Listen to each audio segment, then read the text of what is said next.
Mimi ni mwamba, mimi ni fighter, mimi ni kila kitu. Naona leo mnafurahia. God have mercy upon us. Mnafurahia eti Chief Godlove amefeli, amefulia. Mimi naweza nikafulia leo, kesho nikapata, alafu fresh.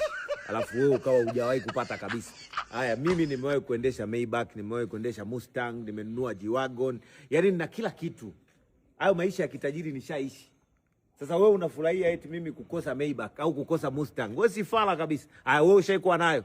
Haya, tufanye wamebeba sasa, wamechukua. So kwa hiyo haya magari ya Chief Godlove yamechukuliwa. Kwa hiyo my lord. Hebu niambie, kwa hiyo my lord. Wewe unasemaje? Niko kwenye hii hapa. I wonder. Taniambia nini mtoto mdogo mwenye pesa nyingi, kiongozi wa chama na serikali. Kana hilo wananisoma. Hii hapa. I wonder. CBD inapita. Hamna mtu ananiambia chochote. Yaani mimi niwe na gari kubwa, niwe na gari ndogo, una cha kuniambia.